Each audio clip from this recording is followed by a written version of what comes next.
Okay, so today I'm just going to look at a game I played about a year ago on IGS. It features a Zipperco. A Zipperco is something you don't really ever see in games because usually, if either side is strong enough to see a Zipperco, they'll also instantly avoid it. And so this was kind of an odd case where we actually got one that got played out. It's kind of an unusual scenario. Just to kind of show what a Zipperco is, hypothetically, off this Joseki. Um, Continuing through, the Zipperco would occur here if Black mazed this move. This is actually a non-Joseki move. It's a little bit sub-ideal. It's sub-ideal because White has a slide here, which works well. White's actually, this move that Black just played, it's over-concentrated, and Black doesn't have necessarily a good follow-up. This move is hoping for White to make an error. If White plays this move, which feels natural, for example, then the Zipperco starts. This ko is actually nearly unfightable for White. For example, if White fights the ko and plays elsewhere, Black's wall is nearly indestructible, and White's nearly dead in the corner. So this is the sort of ko which is basically unfightable. If White dodges the ko and connects, Black simply offers the ko again, and it just kind of continues down the board like this. It's almost unfightable at every point for White, and the advantage for Black is very, very large.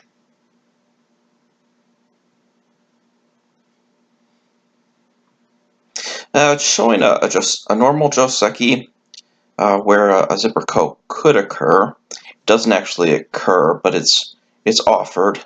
Let me show you that. It's a 4/4 with an approach, a Tanuki, and then a double approach. Then you come out on the 5/5.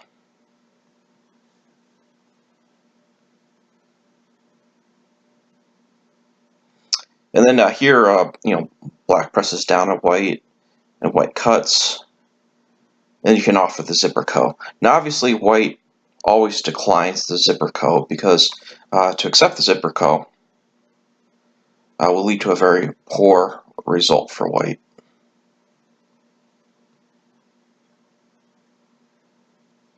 Black's thickness is overwhelming. So what happens after the cut, the extension, White threatens Black. Black has to defend his stone because now there is no Zipperco. White hanes, so his group isn't in danger, and then Black defends himself, and it's a large-scale fight. So that's a situation where the Zipperco is offered. So, in any case, going back to the game, I just thought this was an interesting game, and so I'm Black, and then White ends up getting caught early in the game in a Zipperco. So we've got Black's playing a large-scale game, White's playing pretty territorial. And here, I think, cutting Black is a little bit questionable. Certainly, with the cut, maybe if White does this, it's possible. Some sort of pincher. This might be an okay result for White. I'm not sure, that this is a good way to play. I certainly feel this is a 1 weak group versus 1 weak group fight. I feel that Black is significantly stronger in this fight. I would not recommend playing this way for White. I think it's overly aggressive. I don't think it's compatible with White's strategy, but it's certainly more playable than this. This is a fairly poor sequence for White.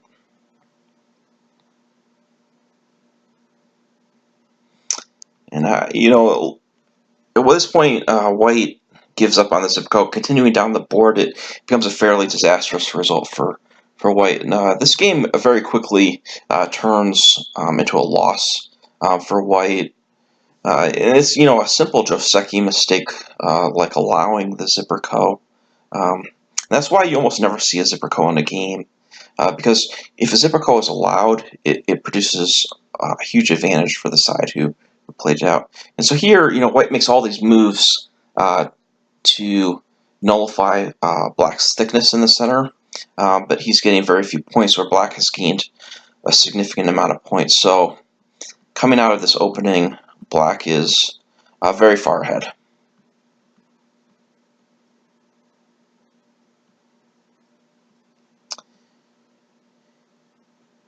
And I think White's here is just trying to turn the game around. You know, it's one of those things where White's being extremely aggressive, but you know, just simply just playing. I mean, you don't play to lose, so White's trying to turn the game around, and then White figures that he can start a fight. So actually, we play out the Zipper Co a little bit more, although this time White has the idea of killing his Black's group, and the fighting here gets pretty complicated. I don't know if the result is legitimate, but we end up getting a Co, which is good enough for Black to keep his lead. So, fortunately, it was a step Co for Black. Black saves his few stones in the upper side, and threatens the kill of those 4 stones. I mean, there's a little bit of Aji there, but they're, you know, basically dead. And then approaches.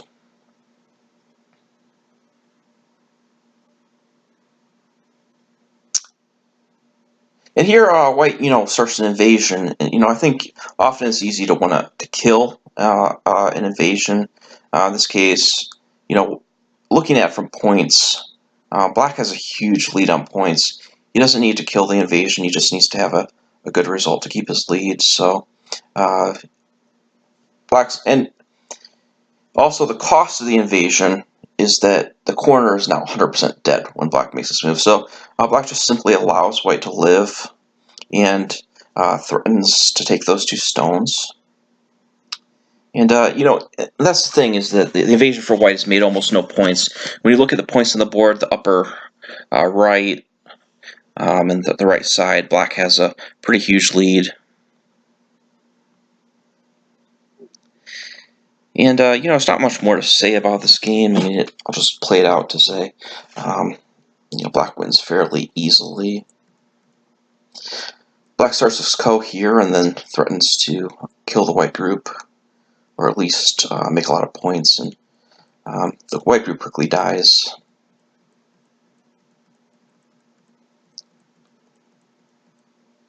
So, I mean, all in all, it wasn't a very interesting game, except that the Zipper Co is played out. But I think, you know, the Zipper Co is a very powerful principle that, you know, you can offer a Co to your opponent that's unwinnable or unfightable, because your opponent will always have to back down.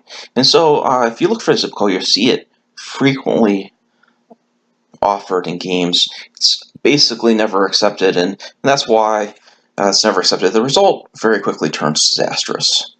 And so that's all for today in the Zipper Co.